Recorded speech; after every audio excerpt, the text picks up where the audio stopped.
Merci de nous suivre dans la région du Grand Nord de la province du Nord Kivu et partout au monde. Je vous livre l'essentiel de l'actualité pour ce lundi. L'insécurité ne cesse de croître dans l'agglomération de Nyanzale, située dans la chefferie de Buto en territoire de Rutshuru. La nuit du dimanche 15 à ce lundi 16 septembre 2024, les hommes armés identifiés comme des faux Wazalendo mené des raids violents, pillant des maisons et sémant la terreur, des incursions provoquées et des échanges de tirs avec les rebelles du 23 vêtus d'uniforme de police et occupant la zone. Nous allons en parler dans l'actualité du jour. Dans l'avant-midi de ce lundi 16 septembre 2024, un corps sans vie a été découvert par la population emballé dans un sac derrière l'enclos de l'église adventiste sur l'avenue Hewabora. Nous sommes dans les quartiers Mugunga en ville d'Igoma. Vous suivrez dans l'actualité du jour la société civile. Nous allons faire un focus également sur la reprise ou non de cours pour ce lundi. Vous le savez, plusieurs syndicats ont levé la grève. Quel constat il faut faire à Goma? Et à Beni, nous serons avec notre permanent à Beni, Isaac Bingeve. Une vingtaine de journalistes venus de plusieurs pays du bassin du Nil, dont l'Égypte, le Soudan, l'Éthiopie, la RDC, le Rwanda, le Burundi, le Kenya, la Tanzanie et l'Ouganda, ont entamé une formation dédiée à la lutte contre la pollution plastique dans cette région cruciale. En reportage à suivre dans l'actualité du jour. Et puis nous allons parler également de la musique après la sortie de sa dernière chanson en collaboration avec l'artiste musicien burundais Fernando, le jeune gomatracien qui s'est produit dans le label des Top 5, a présenté officiellement sa nouvelle chanson Njovile en featuring avec l'artiste musicien de Beni Ndemba Nyama Mkali. Et puis nous allons chuter en sport. Compétition africaine interclub de la CAF, seuls les deux représentants de la RDC en Ligue des Champions se sont imposés. Le TP Mazembe a gagné en Zambie contre Red, tandis que Maniema Union a fait le nécessaire face à Petro Atlético de Luanda. Messieurs, dames, pour être à la ligne de l'actualité à l'est de la République démocratique du Congo, nous sommes Kivu Morning Post, la référence de l'information.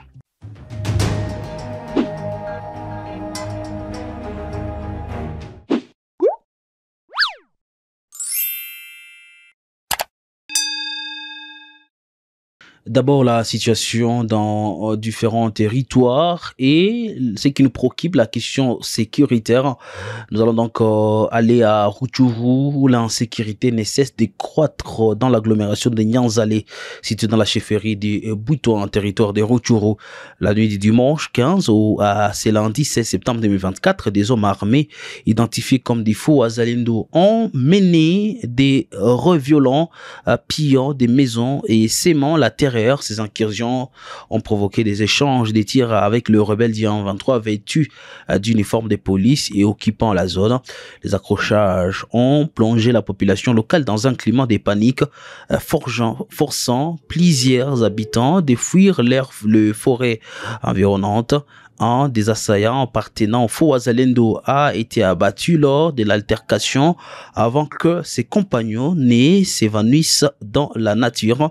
Les tensions dans cette région restent vives, particulièrement depuis mercredi dernier, où des affrontements violents ont été signalés dans les groupements de Bukoma, provoquant des déplacements massifs des populations vers des villages plus sûrs au sein de la chefferie de Buito.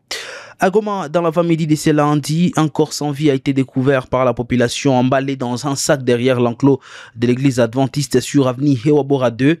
Selon la société civile, l'identité de la victime ainsi que l'auteur de cet acte inhumain ne sont pas encore connus. La société civile condamne cet acte et demande aux autorités de garantir la sécurité de la population, de mener les enquêtes. La population est donc appelée à collaborer avec les services de sécurité et à la vigilance. Christian Kalamo, président de la société civile dans la commune de Karisimbi, appelle les autorités à diligenter des enquêtes pour mettre la main sur ces barbares, ces bandits, pour qu'ils subissent la rigueur de la loi. Il a été joint ici au téléphone. Oui, monsieur le journaliste, c'est vrai, il y a un corps sans vie qui a été retrouvé emballé dans un sac au niveau du quartier Mugunga, c'est l'avenue Hewabora 1. Et c'est un corps d'une femme d'environ 30 ans qui a été jeté ici au quartier Mgunga sur l'avenue Hewa Bora 1. En fait, la société civile commune de Karisimbi, nous condamnons avec dernière énergie cette façon de traiter la population, monsieur les journalistes. Oui, cette dame n'est pas jusque-là connue parce qu'il n'y a pas vraiment de documents qui ont été prouvés. Raison pour laquelle nous demandons aux autorités urbaines de la ville de Goma de mener des enquêtes et que les malfrats puissent subir la rigueur de la loi, madame. Tout a demandé à la population de notre commune de Karisimbi, à la population du quartier Mgunga, d'être toujours vigilante, de travailler étroitement avec les autorités, de surveiller les mouvements de toute personne suspectes aussi, alertons nos autorités, de surveiller même les véhicules qui passent dans nos entités, madame. Parce que même les véhicules, on se demande pourquoi les vitres teintées dans la ville de Goma. Des véhicules qui ne sont pas suspects, mais teintés. Mais pourquoi? Alors nous demandons à la population d'être vigilante. Aussi, tout à demander aux autorités, en tout cas d'interdire ces véhicules teintés, à fumer teintés, parce que ce sont des véhicules qu'on se demande pourquoi mettre des vitres teintées dans ces véhicules, aussi sur ces véhicules, au moment où les véhicules ne sont pas suspectés, mesdames et messieurs journalistes. Et donc, nous demandons vraiment aux autorités de passer par l'interdiction des véhicules à fumer teintés. Après des jours de grève, les enseignants des écoles conventionnées protestantes de la ville du Goma ont décidé de mettre fin à leur grève sèche. Dans l'avant-midi de ce lundi, Kivu Morning Post s'est rendu à l'Institut Uwezo, une école conventionnée protestante située dans le quartier Keshero, où les cours s'est dispensé déjà bien malgré l'absence de certains des enseignants le jour passé. Pour Claude Jumoraï, préfet des études à l'Institut Uwezo, le 2 septembre, l'école avait débuté avec une psychose généralisée, la grève des enseignants. Ils réclamaient l'amélioration de leur salaire au cours de la première semaine. Le 3e jour de la rentrée, l'école avait enregistré une absence des enseignants à au moins 50%. Le 4e jour, jusqu'à présent, tous les enseignants et les élèves sont présents. Claude Moraï appelle les enseignants à reprendre les chemins de l'école en attendant une solution finale des autorités de Kinshasa. Je propose ici de les suivre. Je suis le préfet des études de l'Institut Uwezo, une école conventionnée protestante qui œuvre à Keshero, précisément derrière l'hôpital de Keshero. Bien, merci beaucoup.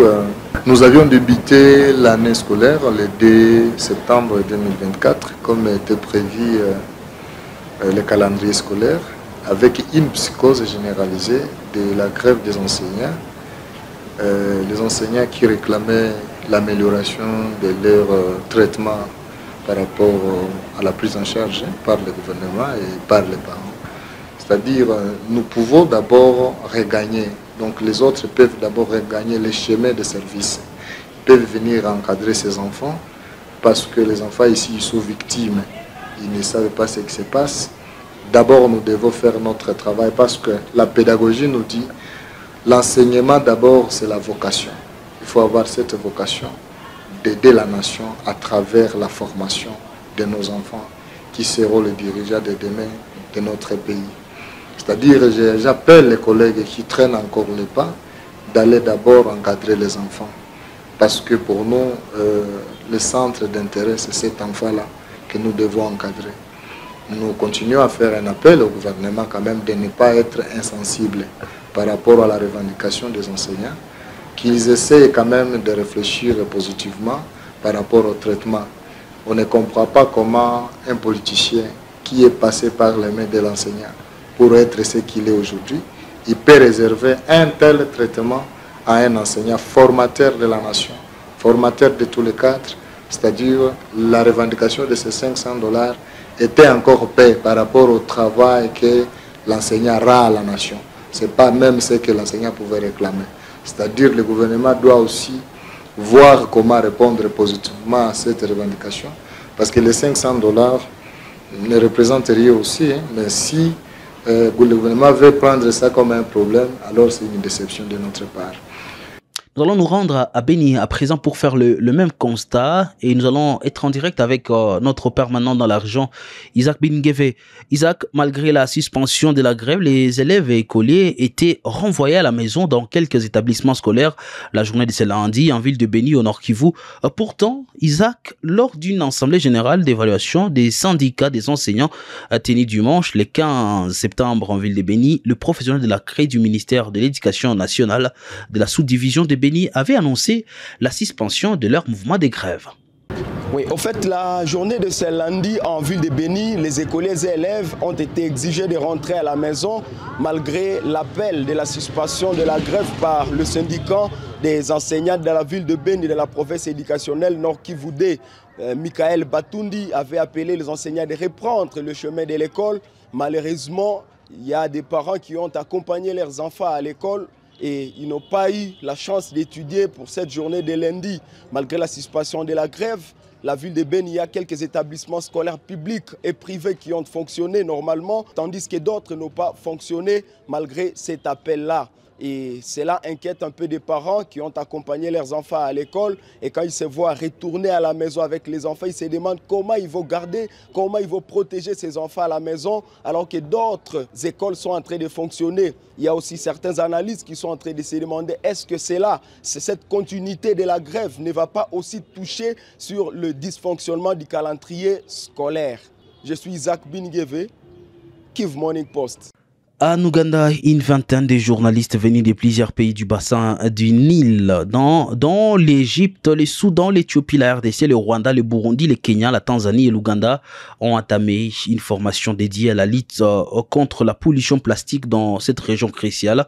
Cette formation, qui se déroule à l'hôtel grec à Entebbe, a commencé le lundi 16 septembre 2024 et se poursuivra jusqu'au 21 septembre. Reportage. L'objectif principal de cet atelier est d'équiper les journalistes de compétences et de connaissances sur les défis environnementaux auxquels fait face les bassins du Nil, en particulier la pollution due au plastique. Organisée en partenariat avec des institutions environnementales locales et internationales, cette initiative vise à renforcer les rôles de médias dans la sensibilisation et la lutte contre la dégradation écologique dans une région partagée par plusieurs pays. Selon les organisateurs, cette formation est d'une importance capitale dans la lutte contre la pollution plastique. Elle permettra aux journalistes de mieux comprendre les enjeux environnementaux et de contribuer activement à travers leurs plateformes médiatiques. Durant 5 jours, les participants échangeront sur diverses thématiques liées à la gestion durable des ressources du Nil, les solutions innovantes pour réduire les déchets plastiques ainsi que les politiques publiques à encourager dans chaque pays. Des visites de terrain sont également prévues pour observer l'impact direct de la pollution sur les écosystèmes locaux.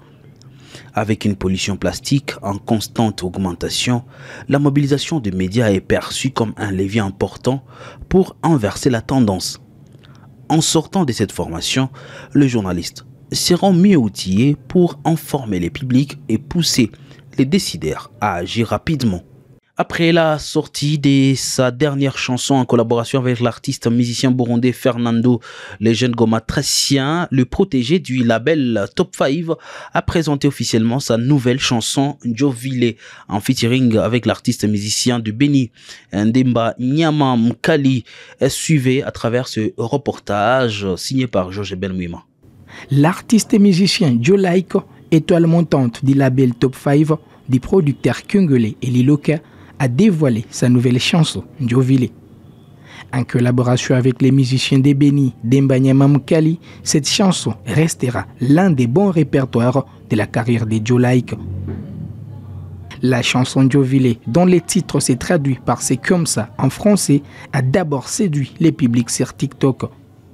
Les morceaux a rapidement enflammé la plateforme avec plus de 60 000 challenges et 1 million de vues, un record qui a établi une notoriété pour l'artiste avant même son lancement officiel. Lors de la présentation exclusive de la chanson à Guma, Joe Like a offert une prestation live de grande classe.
Parmi les invités d'honneur figuraient des artistes reconnus tels que Mac El Sambo, Stino Lansar et Wani Esking.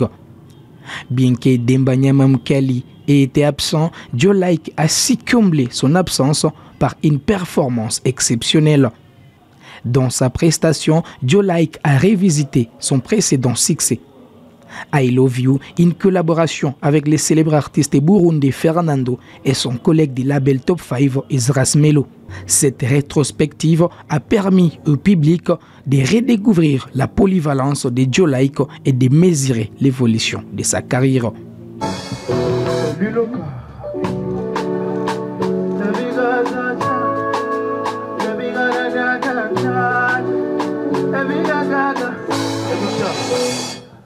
Akandi misuku milituwa, mute malanga zopelenga kiuza, esikuza sukupu yoka kulila nanga, sala nokuzo ngasilo kutange pembe, komola ya bolingo na pesa yo, elenga tatu refait, changerai côté le matin, lelo lingi okino tikanga yo kotani ba bon moment, kolanga nanga no a jamais, natungi le château ya bolingo, mabandino ma trésor ya l'amour,